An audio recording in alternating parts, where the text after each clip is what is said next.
Fique agora com Lições Fraternais com Daniel Segredo, mais um programa da Rádio e TV Fraternal. Olá, amigos e amigas da Rádio e TV Fraternal, muito bem-vindos a mais um Lições Fraternais, fazendo a leitura do livro A Religião dos Espíritos, hoje chegando no capítulo 55, Sonâmbulos. É um tema bastante técnico em relação ao Espiritismo, aqui o Espiritismo explica, a gente vai ver que não é bem o sonâmbulo que a gente imagina, que a gente... Tem uma explicação para isso que a gente vai ver no texto. Mas antes eu queria deixar um recadinho para você, visitar o site da Rádio TV Fraternal, que vai aparecer aí na tela para você. Muitos conteúdos, não só música boa, mas também palestras, tem textos, uma infinidade da doutrina espírita nos oferece, está disposto lá no site da Rádio TV Fraternal, e a Rádio TV Fraternal está em todas as mídias sociais, então não existe mais desculpa para não nos acompanhar. Então deixa o seu like, acompanhe os nossos programas, acompanhe aí a música da Rádio TV Fraternal, naquele seu momento que você está lá indo para o trabalho, pode ouvir, enfim, está fácil de nos seguir, tá certo? Então vamos lá para o capítulo 55, Sonâmbulos. Sonâmbulos sublimes, temos-los no mundo honorificados no cristianismo, por terem testemunhado, valorosos, a evidência do plano espiritual. E muitos dos mais eminentes sofrem os efeitos de suas atividades psíquicas na própria constituição fisiológica, tolerando, muitas vezes, os tremendos embates das forças superiores que glorificam a luz com as forças interiores que se enquistam das trevas. Paulo de Tarso, o apóstolo intrépido, após o comentário de suas próprias visões, fora do corpo denso, exclama na segunda carta aos Coríntios: e para que não me exaltasse pelas excelências recebidas, foi-me concedido um espinho na carne. Então, o venerado eremita do vilarejo de Coma, no Egito, intensivamente assaltado por espíritos obsessores e em estado cataléptico, é tido como morto, despertando, porém, entre aqueles que lhe velavam o suposto cadáver. Francisco de Assis, o herói da humanidade, ouve, prostrado de febre, em Spoleto, as vozes que lhe recomendam retorno à terra natal para o cumprimento de sua missão divina. Antônio de Pádua, o admirável franciscano, por várias vezes em sono letárgico, afastando-se do corpo para místeres santificantes. Teresa de Ávila, a insigne doutora da literatura religiosa na Espanha, permanece em regime de parada cardíaca por 4 dias consecutivos, acordando subitamente entre círios acesos quando já se lhe preparava conveniente sepulcro no convento da Encarnação. Medianeiros excelsos foram para todos eles, pelas revelações que trouxeram do plano divino ao acanhado círculo humano. Entretanto, fora do agiológio conhecido, encontramos uma infinidade de sonâmbulos outros em todas as épocas. Sonâmbulos de inteligência enobrecida e sonâmbulos enfermos na atividade mental. Sabe-se que Maomé recebia mensagens do além no intervalo de convulsões epileptoides. Dante, apesar do monoideísmo político, registra impressões auridas por ele mesmo fora dos sentidos normais. Através de profundas crises letárgicas, Augusto Comte escreve a sua filosofia positiva. Frederica Ralph, na Alemanha, em princípios do século XIX, doente e acamada, entra em contato com a esfera espiritual. Guy de Maupassant, em França, vê-se obsidiado pelas entidades desencarnadas que lhe inspiram os contos notáveis, habitualmente grafados por ele em transe. Van Gogh, torturado, pinta sob influências estranhas, padecendo acessos de loucura.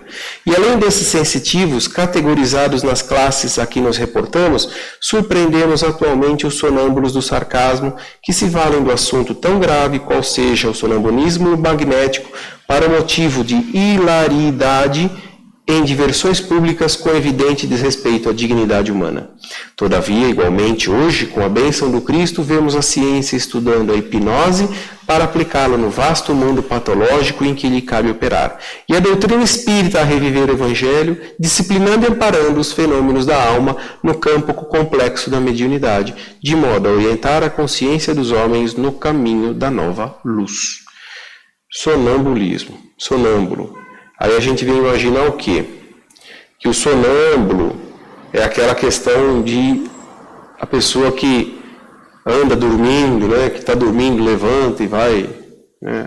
Aqui a visão é um pouquinho mais técnica, por se tratar de espírito, de espiritismo, então a gente vai compreender. E essa compreensão vem lá da questão 425, que Allan Kardec perguntou para os espíritos assim: o sonambulismo natural tem alguma relação com os sonhos? Como explicá-lo? E a resposta: é um estado de independência do espírito, mais completo do que no sonho. Estado em que maior amplitude adquirem suas faculdades. A alma tem então percepções que não dispõe no sonho, que é um estado de sonambulismo imperfeito. Então vamos lá, aqui é um pouquinho mais de definição. O sonambulismo que ele diz aqui do Espiritismo, estamos falando nessa questão 425 no texto, ele vai falar do sonambulismo, que é o espírito na posse de si mesmo. E aí é muito sutil essa diferença para nós, a gente pode talvez ter alguma dificuldade de compreender. Então eu vou falar mais espaçadamente para perceber isso, porque é exatamente isso, é o espírito na posse de si mesmo. E aqui entra essa questão que ele vai explicar da catalepsia, que nem Emmanuel escreveu no livro, e a letargia. Aqui eu vou fazer um breve adendo, só para não passar em branco. Mas Allan Kardec, o que é catalepsia? Catalepsia é conhecida como a falsa morte. É uma condição de paralisação dos membros e da cabeça. Essa era a forma como Allan Kardec interpretava. Ele interpretava que era essa paralisação dos membros e da cabeça. Mas a gente vê como conhecida a falsa morte. Tem gente que fala que catalepsia é aquele que está em estado de morte.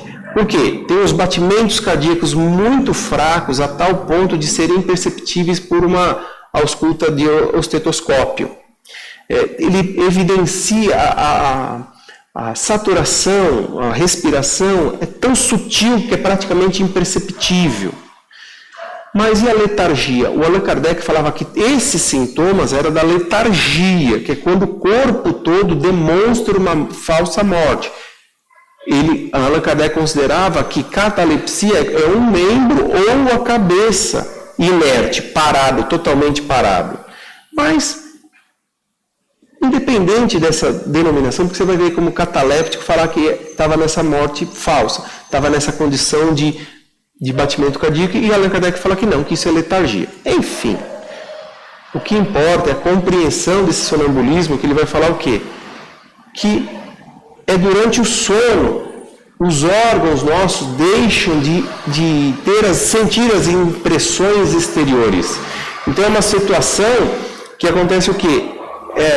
Ele vai diferir do sonho, porque o sonho muitas das vezes a gente fala que é sem pé nem cabeça, então, ou seja, a gente recorda de alguma coisa, mas muitas coisas não faz sentido.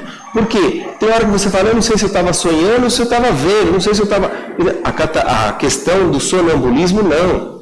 É uma atitude totalmente do espírito, é como se realmente mortos estivéssemos. Mas aí lembre-se, o corpo sai, o espírito sai do corpo, mas ele não morre, porque ele está ligado por aqueles fios que nos mantém atrelado à matéria. Então entenda dessa forma. O sonambulismo que ele vem falar do espiritismo é quando o espírito se desprende totalmente, entre aspas. Por quê? Está ligado ainda, porque vai retornar esse espírito e vai continuar a viver. Então, por isso que ele fala de uma falsa morte, porque ele entra numa sutileza de batimento cardíaco leve, de respiração sutil, que antigamente muitas pessoas eram enterradas nesse estado. A pessoa chegou a ser considerada como morta e era declarada. Hoje, com o avanço da tecnologia, da medicina, isso já é muito mais difícil de acontecer. Por quê? Se não é possível auscultar o coração através do estetoscópio, está muito sutil, tem outros exames que comprovam se a pessoa está morta ou não. Tem outros meios mais eficazes de não acontecer o absurdo de enterrar uma pessoa viva. Mas antigamente acontecia isso.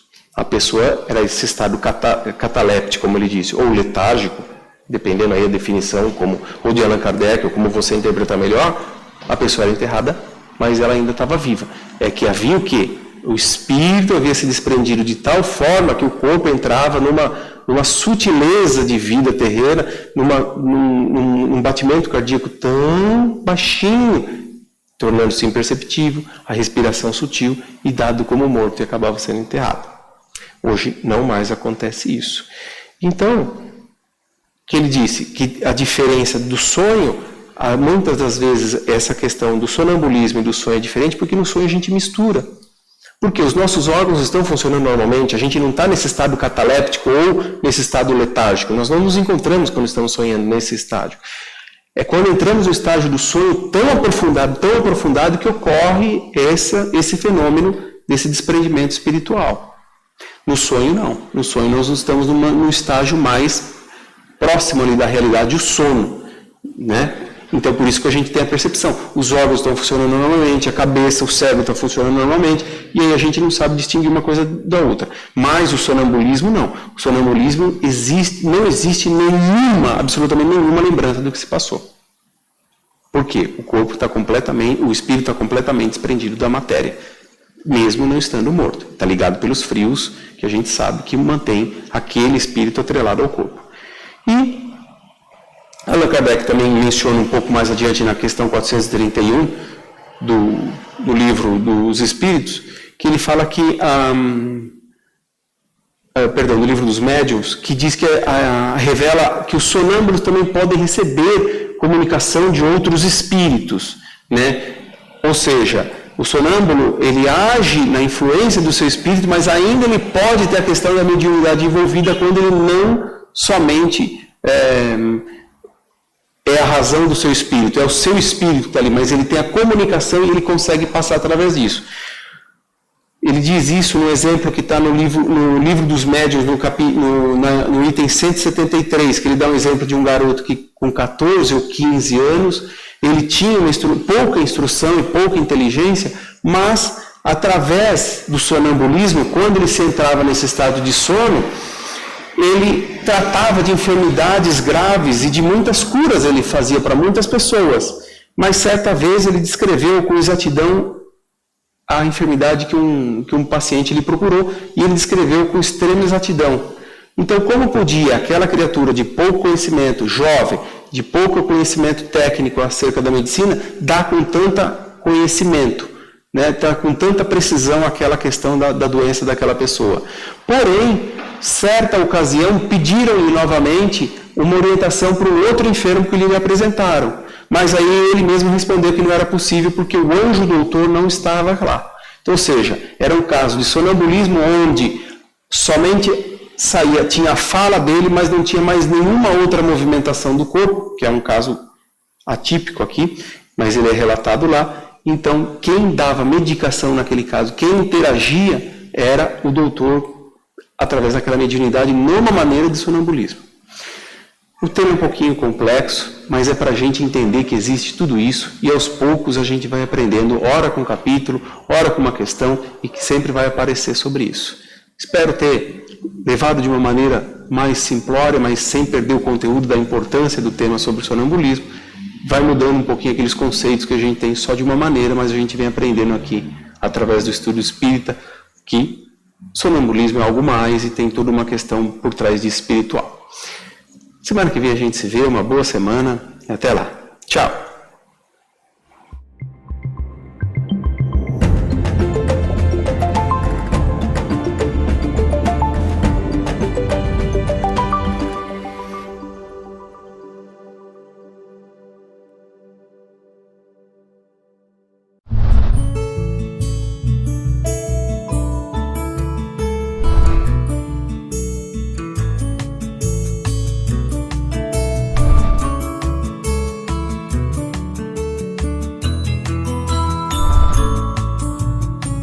Você assistiu Lições Fraternais com Daniel Segredo, mais um programa da Rádio e TV Fraternal, sempre em sintonia com você.